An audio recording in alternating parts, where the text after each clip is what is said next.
A Dry, Quiet War. Tony Daniel. I cannot tell you what it meant to me to see the two sons of Pharaoh set behind the dry mountain east of my home. I had been away 12 billion years. I passed my cabin to the pump well, and taking a metal cup from where it hung from a set pin, I worked the handle 3 times. At first it creaked, and I believed it was rusted tight, but then it loosened, and within 15 pulls I had a cup of water. Someone had kept the pump up. Someone had seen to the house and the land while I was away at the war. For me it had been 15 years. I wasn't sure how long it had been for Pharaoh. The water was tinged red and tasted of iron. Good. I drank it down in a long draught, then put the cup back onto its hanger. When the big sun, Hemingway, set, a slight breeze kicked up. Then Fitzgerald went down, and a cold, cloudless night spanked down onto the plateau. I shivered a little, adjusted my internals, and stood motionless, waiting for the last of twilight to pass, and the stars, my stars, to come out. Steiner, the planet that is Pharaoh's evening star, was the first to emerge, low in the west, methane blue. Then the constellations. Engal, Gilgamesh, the big snake, half coiled over the southwestern horizon. There was no moon tonight. There was never a moon on Pharaoh, and that was right.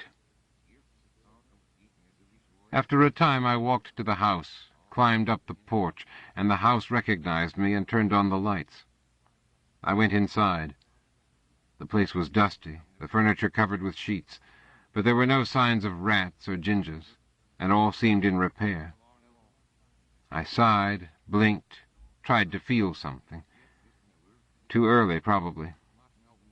I started to take a covering from a chair, then let it be. I went to the kitchen and checked the cupboard. An old malt whiskey bottle, some dry cereal, some spices. The spices had been my mother's, and I seldom used them before I left for the end of time. I considered that the whiskey might be perfectly aged by now. But, as the saying goes on Pharaoh, we like a bit of food with our drink, so I left the house and took the road to town, to Heidel. It was a 5-mile walk, and though I could have enhanced and covered the ground in 10 minutes or so, I walked at a regular pace under my homeworld stars. The road was dirt, of course, and my pant legs were dusted red when I stopped under the outside light of Threadmartin's pub. I took a last breath of cold air, then went inside to the warm. It was a good night at Threadmartin's. There were men and women gathered around the fire hearth, users and splices in the cold corners. The regulars were at the bar, a couple of whom I recognized, so old now, wizened like stored apples in a barrel. I looked around for a particular face, but she was not there. A jukebox sputtered some core cloud deek, and the air was thick with smoke and conversation, or was until I walked in. Nobody turned to face me. Most of them couldn't have seen me, but a signal passed and conversation fell to a quiet murmur. Somebody quickly killed the jukebox.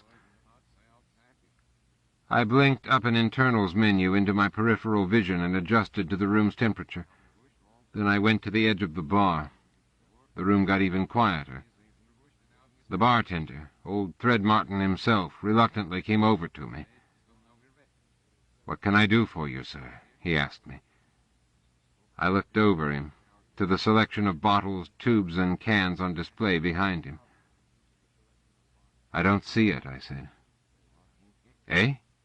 He glanced back over his shoulder, then quickly returned to peering at me. "Bones barley," I said. "We don't have any more of that," Threadmartin said with a suspicious tone. "Why not?" "The man who made it died." "How long ago?" 20 years, more or less. I don't see what business of... What about his son?" Threadmartin backed up a step, then another. "Henry," he whispered. "Henry Bone." Just give me the best that you do have, Peter Threadmartin, I said. In fact, I'd like to buy everybody around on me. Henry Bone. Why, you looked to me like a bad 'un indeed when you walked in here. I took you for one of them glims, I did, Threadmartin said. I did not know what he was talking about. Then he smiled an old devil's crooked smile. Your money's no good here, Henry Bone. I do happen to have a couple of bottles of your old dad's whiskey stowed away in back. Drinks are on the house. And so I returned to my world, and for most of those I'd left behind it seemed as if I'd never really gone. My neighbors hadn't changed much in the 20 years local that had passed, and of course they had no conception of what had happened to me. They knew only that I'd been to the war, the big war at the end of time, and evidently everything turned out okay, for here I was, back in my own time and my own place. I planted Pharaoh's desert barley, brought in peat from the mountain bogs, bred the biomass that would extract the minerals from my hard groundwater, and got ready for making whiskey once again. Most of the inhabitants of Pharaoh were divided between whiskey families and beer families. Bones were distillers, never brewers, since the settlement, 10 generations before. It wasn't until she called upon me that I heard the first hints of the troubles that had come. Her name was Alinda Bexter, but since we played together under the floor planks of her father's hotel, I had always called her Bex. When I left for the war, she was 20, and I 21. I still recognized her at 40, 5 years older than I was now, as she came walking down the road to my house, a week after I'd returned. She was taller than most women on Pharaoh, and she might be mistaken for a Yusa human splice anywhere else. She was rangy, and she wore a khaki dress that whipped in the dry wind as she came toward me. I stood on the porch, waiting for her, wondering what she would say. "Well, this is a load off of me," she said. She was wearing a brimmed hat. It had ribbon to tie under her chin, but Bex had not done that. She held her hand on it to keep it from blowing from her head. "This damn ranch has been one big thankless task." "So it was you who kept it up," I said. "Just kept it from falling apart as fast as it would have otherwise," she replied. We stood and looked at one another for a moment. Her eyes were green. Now that I had seen an ocean, I could understand the kind of green they were. "Well, then," I finally said, "come on in." I offered her some sweet cake I'd fried up, and some beer that my neighbor, Shin, had brought by, both of which she declined. We sat in the living room, on furniture covered with the white sheets I had yet to remove. Bex and I took it slow, getting to know each other again. She ran her father's place now. For years, the only way to get to Heidel was by freighter, but we had finally gotten a node on the Flash, and even though Pharaoh was still a backwater planet, there were more strangers passing through than there ever had been, usually en route to other places. But they sometimes stayed a night or two in the Bexter Hotel. Its reputation was spreading, Bex claimed, and I believed her. Even when she was young, she had been shrewd but honest, a combination you don't often find in an innkeeper. She was a quiet woman, that is, until she got to know you well, and some most likely thought her conceited. I got the feeling that she hadn't let down her reserve for a long time. When I knew her before, Bex did not have many close friends, but for the ones she had, such as me, she poured out her thoughts and her heart. I found that she hadn't changed much in that way. "Did you marry?" I asked her, after hearing about the hotel and her father's bad health. "No," she said. "No, I very nearly did, but then I did not. Did you?" "No." "Who was it?" "Ral Kenton." "Ral Kenton? Ral Kenton, whose parents run the hops market?" He was a quarter splice, a tall man on a world of tall men. Yet when I knew him, his long shadow had been deceptive. There was no spark or force in him. "I can't see that, Bex." Tom Kenton died 10 years ago, she said. Marjorie retired, and Ral owned the business until just last year. Ral did all right. You'd be surprised. Something about his father's passing gave him a backbone. Too much of one, maybe. What happened? He died, she said. He died, too, just as I thought you had. Now she told me she would like a beer after all, and I went to get her a bottle of Shin's ale. When I returned, I could tell that she'd been crying a little. The Glimms killed Ral, said Bex, before I could ask her about him. That's their name for themselves, anyway. Humans, Repons, Caliwax, and I don't know what else. They passed through last week and stayed for a week in Heidel. Very bad.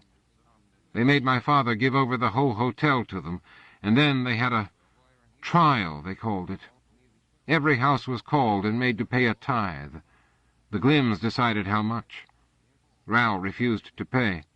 He brought along a pistol, Lord knows where he got it, and tried to shoot one of them. They just laughed and took it from him. Now the tears started again. And then they hauled him out into the street in front of the hotel.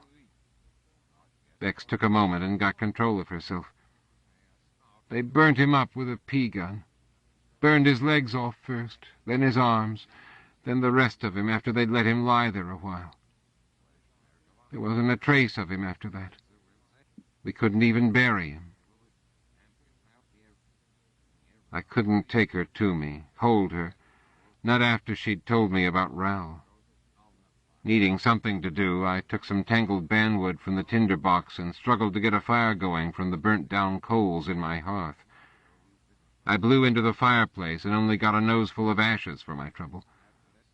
"Didn't anybody fight?" I asked. "Not after that. We just waited them out. Or they got bored. I don't know. It was bad for everybody, not just Ral." Bex shook her head, sighed, then saw the trouble I was having and bent down to help me. She was much better at it than I, and the fire was soon ablaze. We sat back down and watched it flicker. "Sounds like war ghosts," I said. "The Glimms?" "Soldiers who don't go home after the war. The fighting gets into them and they don't want to give it up, or can't. Sometimes they have modifications that won't let them give it up. They wander the time-ways, and since they don't belong to the time they show up in, they're hard to kill. In the early times, where people don't know about the war, or have only heard rumors of it, they had lots of names. Vampires, hagamonsters, zombies. What can you do?" I put my arm around her. It had been so long. She tensed up, then breathed deeply, serenely. "Hope they don't come back," I said. "They are bad ones. Not the worst, but bad." We were quiet for a while, and the wind, blowing over the chimney's top, made the flue moan as if it were a big stone flute. "Did you love him, Bex?" I asked. "Ral?"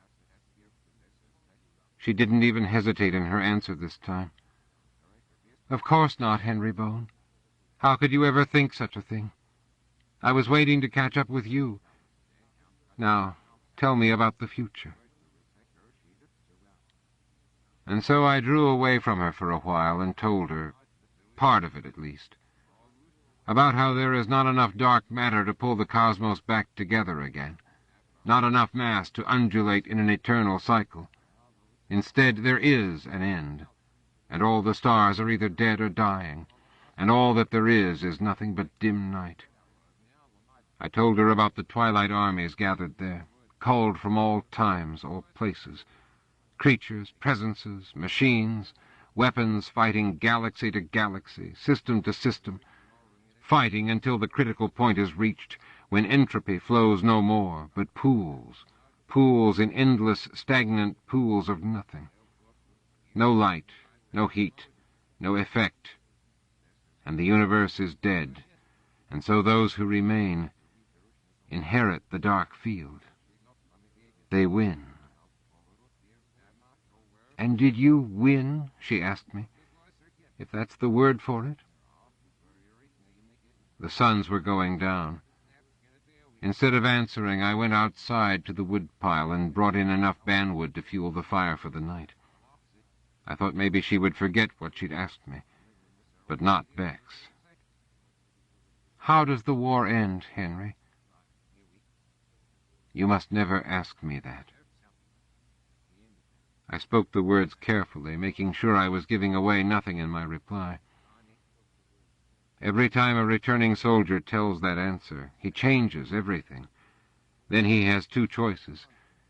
He can either go away, leave his own time, and go back to fight again, or he can stay, and it will all mean nothing, what he did.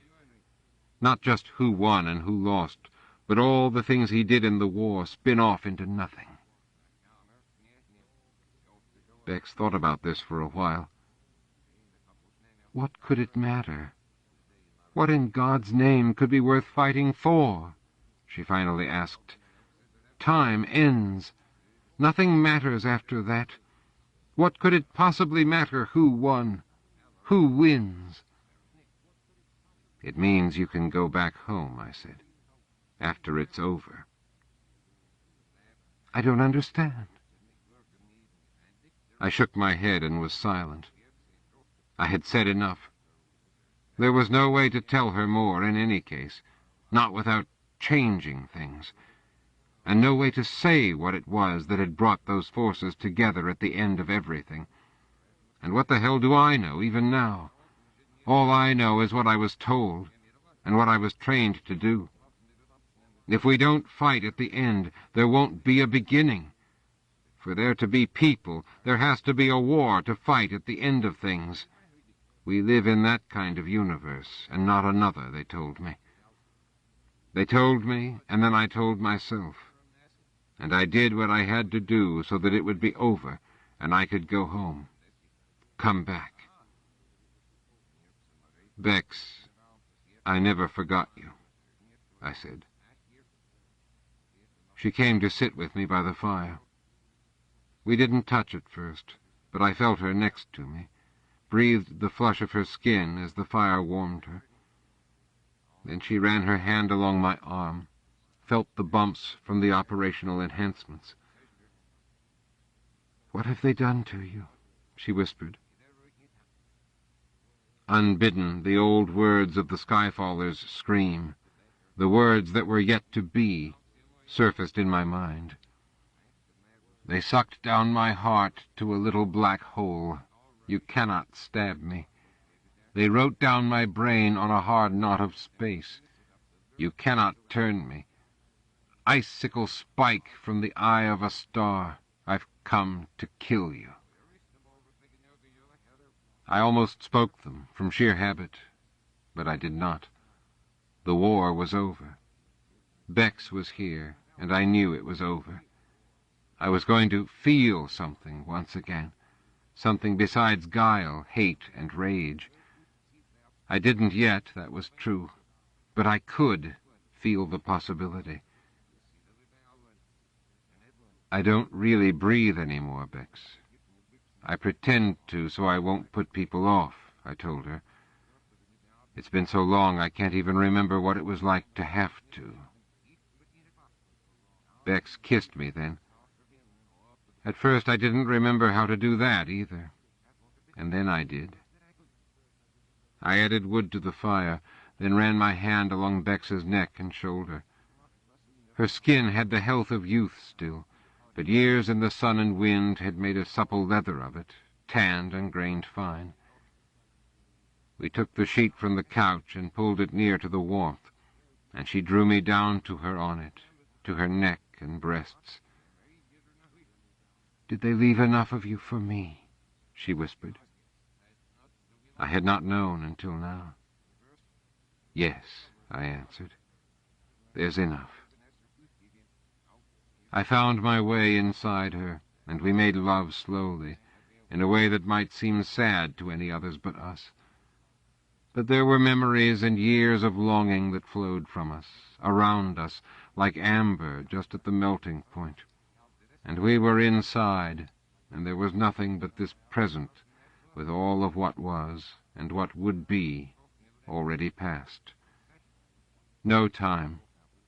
Finally, only Bex, and no time between us. We fell asleep on the old couch, and it was dim half-morning when we awoke, with Fitzgerald yet to rise in the west, and the fire a bed of coals as red as the sky. 2 months later I was in Threadmartin's when Bex came in with an evil look on her face. We had taken getting back together slow and easy up till then, but the more time we spent around each other, the more we understood that nothing basic had changed. Bex kept coming to the ranch, and I took to spending a couple of nights a week in a room her father made up for me at the hotel. Furley Baxter was an old-style McKinnonite. Men and women were to live separately and only meet for business and copulation. But he liked me well enough, and when I insisted on paying for my room, he found a loophole somewhere in the tracts of McKinnon about cohabitation being all right in hotels and hostels. "The Glims are back," Bex said, sitting down at my table. I was in a dark corner of the pub. I left the fire for those who could not adjust their own internals to keep them warm. "They've taken over the top floor of the hotel. What should we do?" I took a draw of beer, Threadmartin's own thick porter, and looked at her. She was visibly shivering, probably more from agitation than fright. "How many of them are there?" I asked. "6. And something else, some splice I've never seen, however many that makes." I took another sip of beer. "Let it be," I said. "They'll get tired, and they'll move on." "What?" Bex's voice was full of astonishment. "What are you saying?" "You don't want a war here, Bex," I replied. "You have no idea how bad it can get." "They killed Ral. They took our money." Money. My voice sounded many years away, even to me. "It's muscle and worry and care. You know how hard people work on Faro. And for those things to come in and take it, we cannot let them." "Bex," I said, "I am not going to do anything." She said nothing. She put a hand on her forehead as if she had a sickening fever, stared at me for a moment, then looked away. One of the Glims chose that moment to come into Threadmartin's. It was a Hallandana, a splice, human and Jan, from Uptime and a couple of possible universes over. It was nearly 7 feet tall, with a 2-foot-long neck, and it stooped to enter Threadmartin's. Without stopping, it went to the bar and demanded morphine. Threadmartin was at the bar. He pulled out a dusty rubber, little used, and before he could get out an injector, the Hallandana reached over, took the entire rubber, and put it in the pocket of the long gray coat it wore. Threadmartin started to speak, then shook his head, and found a spray shooter. He slapped it on the bar and started to walk away. The Hallandana's hand shot out and pushed the old man. Threadmartin stumbled to his knees. I felt the fingers of my hands clawing, clenching. Let them loosen.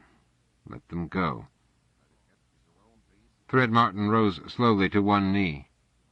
Bex was up around the bar and over to him, steadying his shoulder. The Glim watched this for a moment, then took its drug and shooter to a table where it got itself ready for an injection. I looked at it closely now. It was female, but that did not mean much in Hallandana splices. I could see it phase around the edges with dead gray flames. I clicked in wideband overspace, and I could see through the Hallandana to the chair it was sitting in, and the unpainted wood of the wall behind it. And I saw more, in the spaces between spaces. The Hallandana was keyed in to a web squad. It wasn't really an individual anymore. Its fate was tied to that of its unit commander.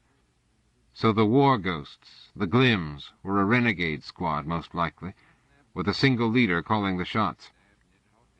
For a moment the Hallandana glanced in my direction, maybe feeling my gaze somewhere outside of local time, and I banded down to human normal. It quickly went back to what it was doing. Bex made sure Threadmartin was all right, then came back over to my table. "We're not even in its timeline," I said. "It doesn't think of us as really being alive." "Oh, God," Bex said. "This is just like before." I got up and walked out. It was the only solution. I could not say anything to Bex. She would not understand. I understood. Not acting was the rational, the only way. But not my way. Not until now. I enhanced my legs and loped along the road to my house. But when I got there, I kept running off into the red sands of Pharaoh's outback. The night came down, and as the planet turned, I ran along the length of the big snake, bright and hard to the southwest, and then under the blue glow of Steiner, when she rose in the moonless, trackless night. I ran for miles and miles, as fast as a jaguar, but never tiring. How could I tire when parts of me stretched off into dimensions of utter stillness, utter rest? Could Bex see me for what I was? She would not see a man, but a kind of colonial creature, a mash of life pressed into the niches and fault lines of existence like so much grit and lichen. A human is anchored with only his heart and his mind. Sever those, and he floats away. Floats away. What was I? A Medusa fish in an ocean of time? A tight clump of nothing disguised as a man? Something else? Something damned hard to kill, that was certain. And so were the glims. When I returned to my house in the star-bright night, I half expected to find Bex, but she was not there. And so I rattled about for a while, powered down for an hour at dawn and rested on a living-room chair, dreaming in one part of my mind, completely alert in another. The next day Bex still did not come, and I began to fear something had happened to her. I walked part way into Heidel, then cut off the road and stole around the outskirts to a mound of shattered volcanic rocks, the tailings of some early prospector's pit, not far from the town's edge. There I stepped up my vision and hearing, and made a long sweep of Main Street. Nothing. Far, far too quiet, even for Heidel. I worked out the parabolic to the Baxter Hotel, and after a small adjustment heard Bex's voice, then her father's. I was too far away to make out the words, but my quantitatives gave it a positive ID. So Bex was all right, at least for the moment. I made my way back home and put in a good day's work making whiskey. The next morning, it was the quarter-year's double dawn, with both suns rising in the east nearly together. Bex came to me. I brought her inside, and in the moted sunlight of my family's living room, where I now took my rest, when I rested, Bex told me that the Glims had taken her father. He held back some old midnight livet down in the cellar and didn't deliver it when they called for room service. Bex rubbed her left fist with her right fingers, expertly, almost mechanically, as she'd kneaded 1,000 balls of bread dough. "How do they know these things? How do they know, Henry?" "They can see around things," I said. "Some of them can, anyway." "So they read our thoughts? What do we have left?" No, they can't see in there. At least I'm sure they can't see in your old man's McKinnonite nut lump of a brain. But they probably saw the whiskey down in the cellar all right. A door isn't a very solid thing for a war ghost out of its own time and place. Bex gave her hand a final squeeze, spread it out upon her lap. She stared down at the lines of her palm, then looked up at me. "If you won't fight, then you have to tell me how to fight them," she said. "I won't let them kill my father." "Maybe they won't." "I can't take that chance." Her eyes were blazing green as the suns came full through the window. Her face was bright lit and shadowed, as if by the steady coals of a fire. "You have loved this woman a long time," I thought. You have to tell her something that will be of use. But what could possibly be of use against a creature that had survived, will survive, that great and final war, and so must survive now? You can't kill the future. That's how the old sergeants would explain battle fate to the recruits. If you are meant to be there, they'd say, then nothing can hurt you. And if you're not, then you'll just fade. So you might as well go out fighting. You can only irritate them, I finally said to Bex. There's a way to do it with the flash. Talk to that technician. What's his name? Gervin Dvorak? Tell Dvorak to strobe the local interrupt, 50, 60 tetracycles. It'll cut off all traffic, but it will be like a wasp nest to them, and they won't want to get close enough to turn it off. Maybe they'll leave. Dvorak better stay near the node after that, too. All right, Bex said. Is that all? Yes, I said. I rubbed my temples, felt the vague pain of a headache, which quickly receded as my internals rushed more blood to my scalp. Yes, that's it. Later that day, I heard the crackle of random quantum tunnel spray as split, unsieved particles decided their spin, charm, and color without guidance from the world of gravity and cause. It was an angry buzz, like the hum of an insect caught between screen and window pane, tremendously irritating to listen to for hours on end, if you were unlucky enough to be sensitive to the effect. I put up with it, hoping against hope that it would be enough to drive off the glims. Bex arrived in the early evening, leading her father, who was ragged and half-crazed from 2 days without light or water. The glims had locked him in a cleaning closet in the hotel, where he'd sat cramped and doubled over. After the buzz started, Bex opened the lock and dragged the old man out. It was as if the glims had forgotten the whole affair. Maybe, I said. We can hope. She wanted me to put the old man up at my house in case the glims suddenly remembered. Old Furley Baxter didn't like the idea. He rattled on about something in McKinnon's letter to the Canadians, but I said yes, he could stay. Bex left me with her father in the shrouds of my living room. Sometime that night, the quantum buzz stopped, and in the early morning I saw them, 5 of them, stalking along the road, kicking before them the cowering, stumbling form of Gervin Dvorak. I waited for them on the porch. Furley Baxter was asleep in my parents' bedroom. He was exhausted from his ordeal, and I expected him to stay that way for a while.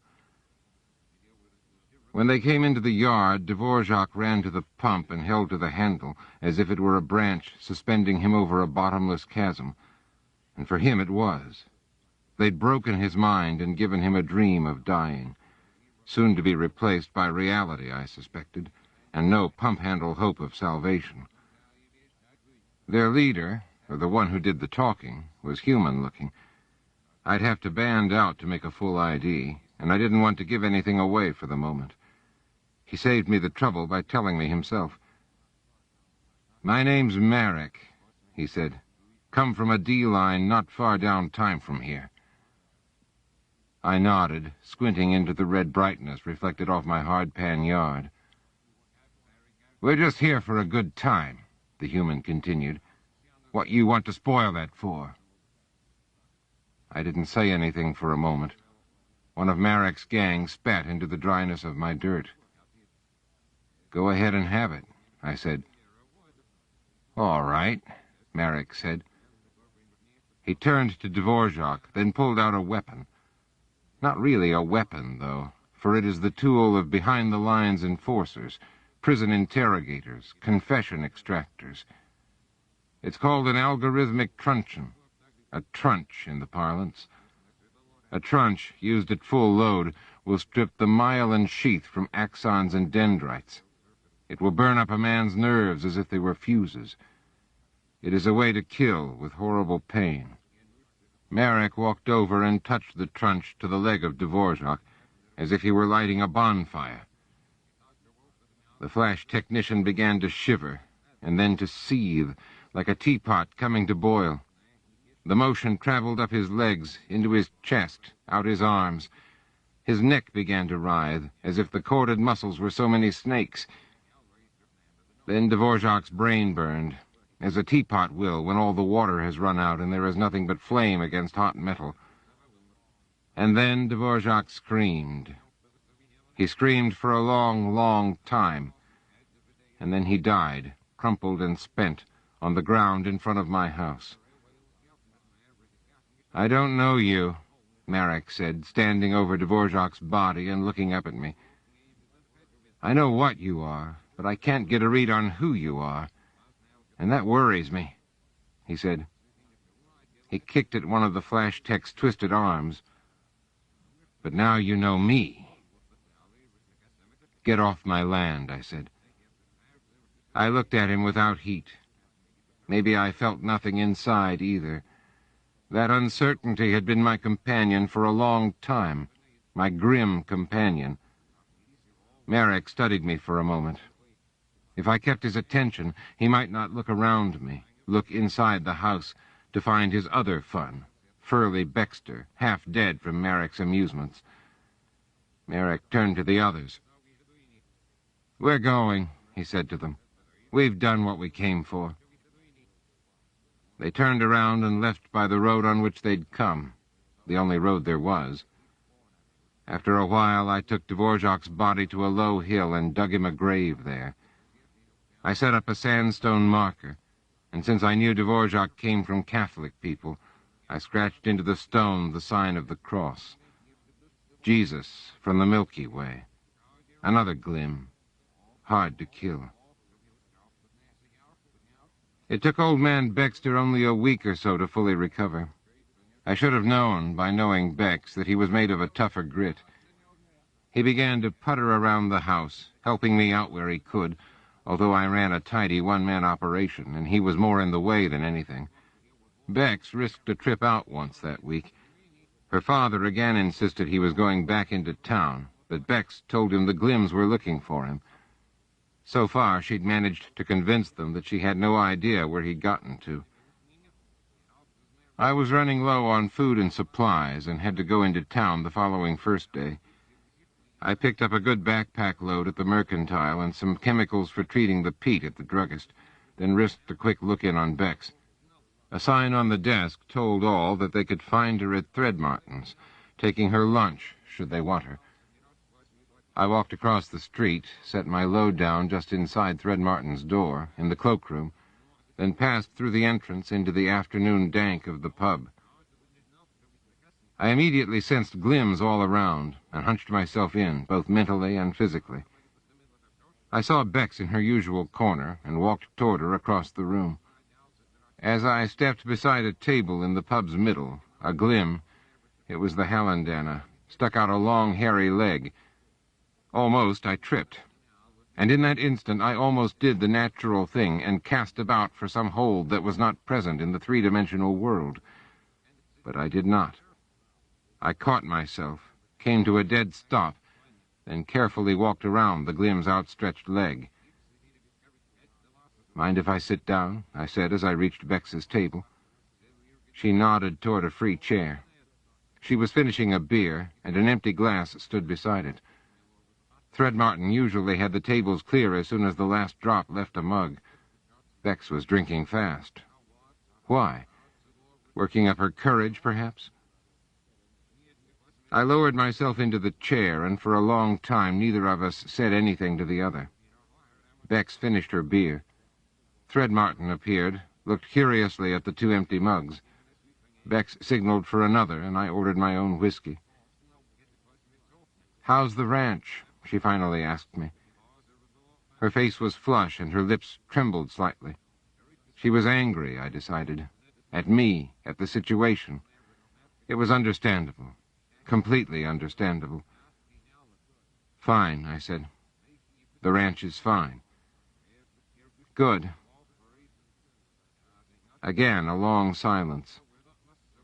Threadmartin returned with our drinks. Bex sighed, and for a moment I thought she would speak, but she did not. Instead, she reached under the table and touched my hand. I opened my palm, and she put her hand into mine. I felt the tension in her, the bonework of her hand as she squeezed tightly. I felt her fear and worry. I felt her love. And then Marek came into the pub looking for her. He stalked across the room and stood in front of our table. He looked hard at me, then at Bex, and then he swept an arm across the table and sent Bex's beer and my whiskey flying toward the wall. The beer mug broke, but I quickly reached out and caught my tumbler of scotch in midair without spilling a drop. Of course, no ordinary human could have done it. Bex noticed Marek looking at me strangely and spoke with a loud voice that got his attention. "What do you want? You were looking for me at the hotel?" "Your sign says you're open," Marek said in a reasonable, ugly voice. "I rang for room service. Repeatedly." "Sorry," Bex said. "Just let me settle up and I'll be right there." "Be right there now," Marek said, pushing the table from in front of her. Again I caught my drink, held it on a knee while I remained sitting. Bex started up from her chair and stood facing Marek. She looked him in the eyes. "I'll be there directly," she said. Without warning, Marek reached out and grabbed her by the chin. He didn't seem to be pressing hard, but I knew he must have her in a painful grip. He pulled Bex toward him. Still, she stared him in the eyes. Slowly, I rose from my chair, setting my tumbler of whiskey down on the warm seat where I had been. Marek glanced over at me. Our eyes met, and at that close distance he could plainly see the enhancements under my corneas. I could see his. "Let go of her," I said. He did not let go of Bex. "Who the hell are you?" he asked. "That you tell me what to do?" "I'm just a grunt, same as you," I said.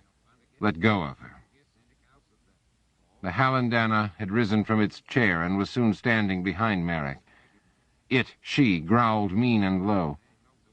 A combat schematic of how to handle the situation iconed up into the corner of my vision. The Hallandana was a green figure, Marek was red, Bex was a faded rose.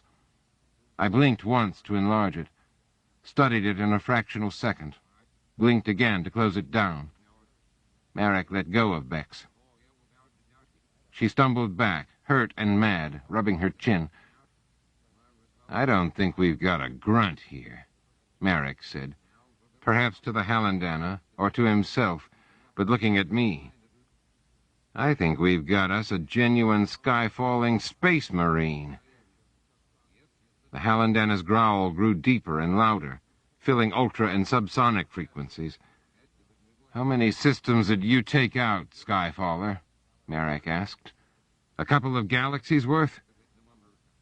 The Hallandana made to advance on me, but Marek put out his hand to stop it. "Where do you get off? This ain't nothing but small potatoes next to what you've done." In that moment I spread out, stretched a bit in ways that Bex could not see, but that Marek could, to some extent at least. I encompassed him, all of him, and did a thorough ID on both him and the Hallandana. I ran the data through some Trans-D personnel files tucked into a swirl in N-space I'd never expected to access again. Marek Lambois, corporal of a backline military police platoon assigned to the local cluster in a couple of possible worlds, deserters all in a couple of others. He was aggression enhanced by trans-web-link anti-alg coding. The squad's fighting profile was notched to the top level at all times. They were bastards who were now pre-programmed bastards. Marek was right about them being small potatoes. He and his gang were nothing but mean-ass grunts, small-time goons for some of the non-aligned contingency troops. "What the hell?" Marek said. He noticed my analytics, although it was too fast for him to get a good glimpse of me. But he did understand something in that moment, something it didn't take enhancement to figure out. And in that moment everything was changed, had I but seen. Had I but seen. "You're some bigwig, ain't you, Skyfaller?" Somebody that matters to the outcome, Merrick said. This is your actual, and you don't want to fuck yourself up time, so you won't fight. He smiled crookedly. A diagonal of teeth, straight and narrow, showed whitely. Don't count on it, I said. You won't, he said, this time with more confidence. I don't know what I was worrying about. I can do anything I want here. Well, I said. Well. And then I said nothing. Get on over there and round me up some grub, Merrick said to Bex. I'll be waiting for it in room 45, little lady. I'd rather... Do it, I said. The words were harsh and did not sound like my voice, but they were my words, and after a moment I remembered the voice. It was mine, from far, far in the future. Bex gasped at their hardness, but took a step forward, moved to obey. Bex, I said more softly, just get the man some food. I turned to Merrick. If you hurt her, I don't care about anything. Do you understand? Nothing will matter to me. Merrick's smile widened into a grin. He reached over, slowly, so that I could think about it, and patted my cheek. Then he deliberately slapped me, hard enough to turn my head, hard enough to draw a trickle of blood from my lip. It didn't hurt very much, of course. Of course it didn't hurt. Don't you worry, Skyfaller, he said. I know exactly where I stand now. He turned and left, and the Hallandana, its drugs unfinished on the table where it had sat, trailed out after him. Bex looked at me. I tried to meet her gaze, but did not. I did not look down, but stared off into Threadmartin's darkness. She reached over and wiped the blood from my chin with her little finger. I guess I'd better go, she said. I did not reply. She shook her head sadly and walked in front of me. I kept my eyes fixed, far away from this place, this time, and her passing was a swirl of air, a red-brown swish of hair, and Bex was gone. Gone. They sucked down my heart to a little black hole. You cannot stab me. Colonel Bone, we've done the prelims on Sector 1168, and there are 56 Class 1 civilizations along with 270 rationals in Stage 1 or 2 development. 56. 270. Ah, me.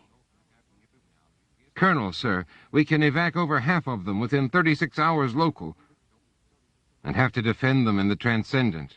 Chaos neutral. Guaranteed 40% casualties for us. Yes, sir. But what about the civs, at least? We can save a few. They wrote down my brain on a hard knot of space. You cannot turn me. Unacceptable, soldier. Sir? Unacceptable. Yes, sir. All dead. All those millions of dead people. But it was the end of time, and they had to die, so that we all in time, could live. But they didn't know those civilizations, those people. It was the end of time, but you loved life all the same, and you died the same hard way as always, for nothing. It would be for nothing. Outside, the wind had kicked up. The sky was red with Pharaoh's dust, and a storm was brewing for the evening. I coated my sclera with a hard and glassy membrane, and, unblinking, I stalked home with my supplies through a fierce and growing wind. That night, on the curtains of dust and thin rain, on the heave of the storm, Bex came to my house. Her clothes were torn and her face was bruised. She said nothing as I closed the door behind her, led her into the kitchen, and began to treat her wounds. She said nothing as her worried father sat at my kitchen table and watched, and wrung his hands, and watched, because there wasn't anything he could do. "Did that man," her father said. The old man's voice broke. "Did he—" "I tried to take the thing, the trunch, from him. He'd left it lying on the table by the door." Bex spoke in a hollow voice. "I thought that nobody was going to do anything, not even Henry, so I had to. I had to." Her facial bruises were superficial, but she held her legs stiffly together and clasped her hands to her stomach. There was vomit on her dress. "The trunch had some kind of alarm set on it," Bex said. "So he caught me." "Bex, are you hurting?" I said to her. She looked down, then carefully spread her legs. "He caught me, and then he used the trunch on me. Not full strength. Said he didn't want to do permanent damage.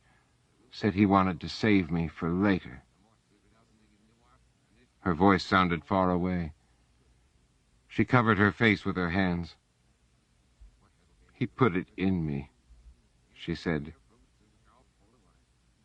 Then she breathed deeply, raggedly, and made herself look at me. "Well," she said, "so." I put her into my bed, and he sat in the chair beside it, standing watch for who knew what.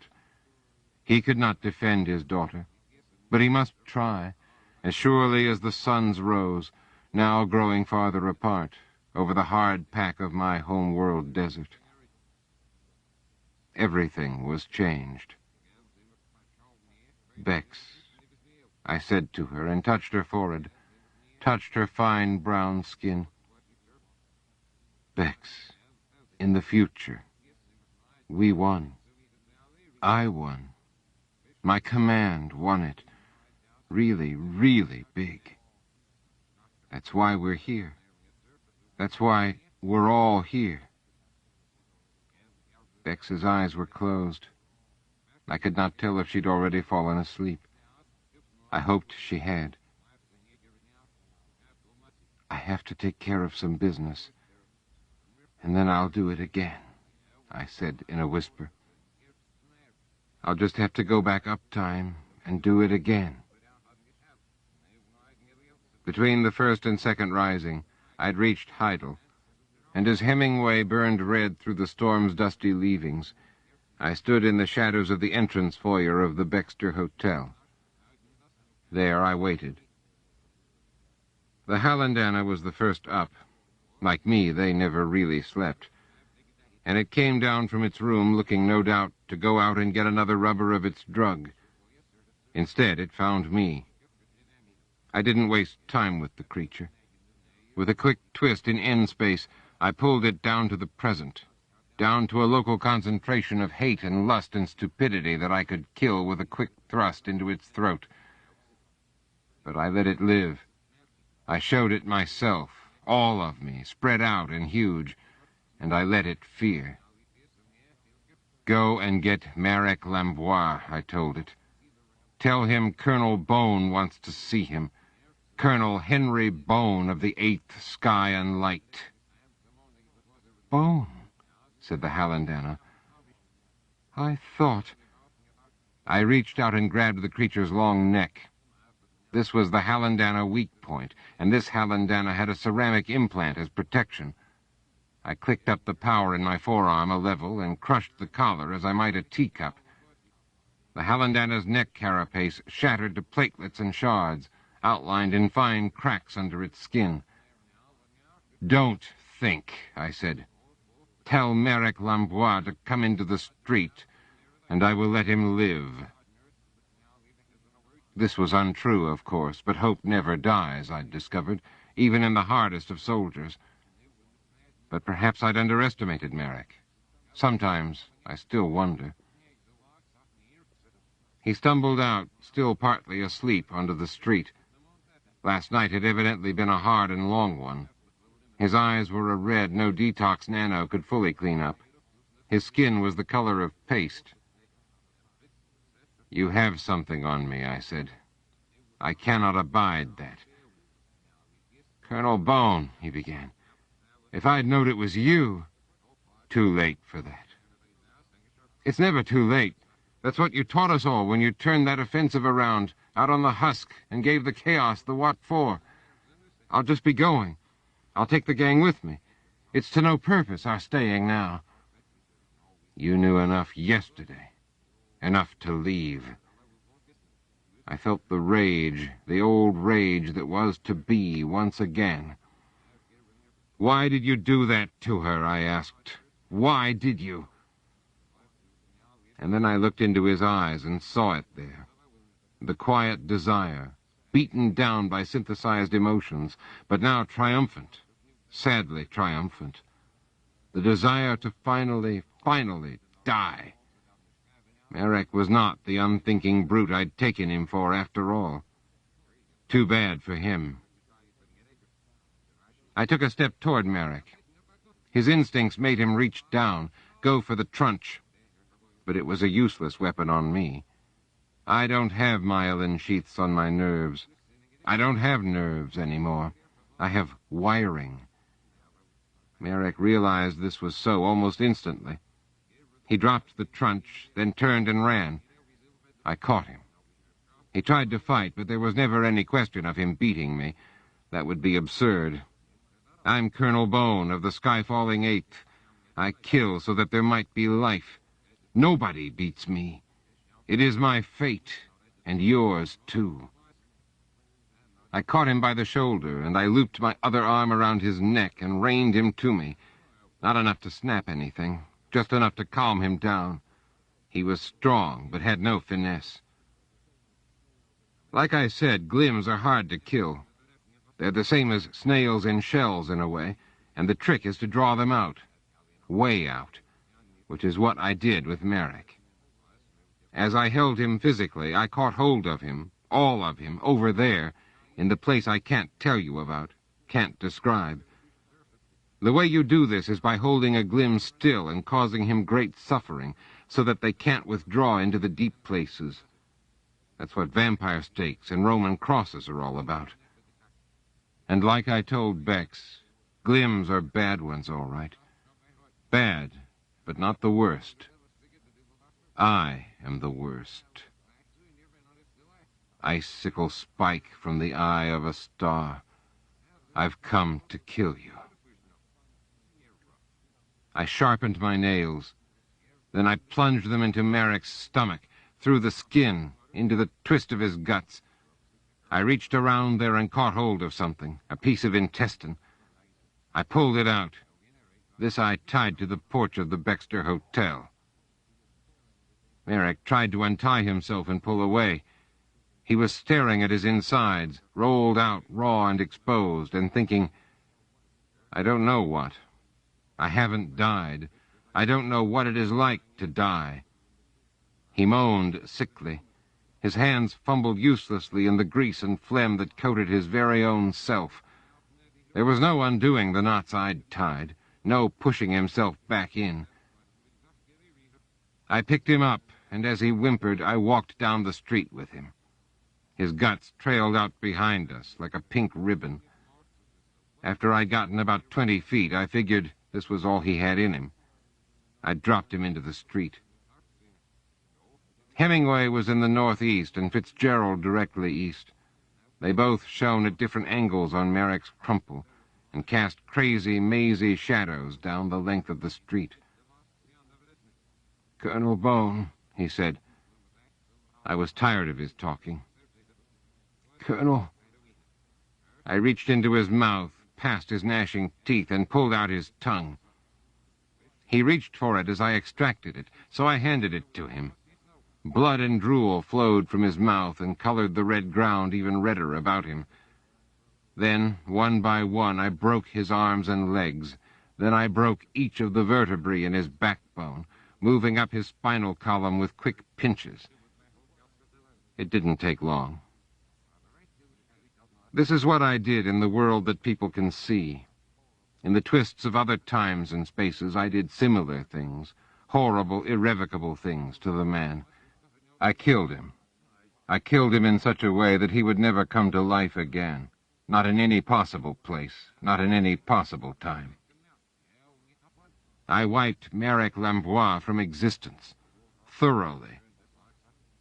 And with his death, the other glims died, like lights going out, lights ceasing to exist, bulb, filament, and all, or like the quick loss of all sensation after a brain is snuffed out. Irrevocably gone from this timeline, and that was what mattered. Keeping this possible future uncertain, balanced on the fulcrum of chaos and necessity. Keeping it free, so that I could go back and do my work. I left Marek lying there, in the main street of Heidel. Others could do the mopping up. That wasn't my job. As I left town on the way back to my house and my life there, I saw that I wasn't alone in the dawn-lit town. Some had business out at this hour, and they had watched. Others had heard the commotion and come to windows and porches to see what it was. Now they knew. They knew what I was to be. I walked alone down the road and found Bex and her father both sound asleep in my room. I stroked her fine hair. She groaned, turned in her sleep. I pulled my covers up to her chin. 40 years old and as beautiful as a child. Safe in my bed. Bex. Bex, I will miss you. Always, always, Bex. I went to the living room, to the shroud-covered furniture. I sat down in what had been my father's chair. I sipped a cup of my father's best barley malt whiskey. I sat, and as the sons of Pharaoh rose in the hard iron sky, I faded into the distant, dying future.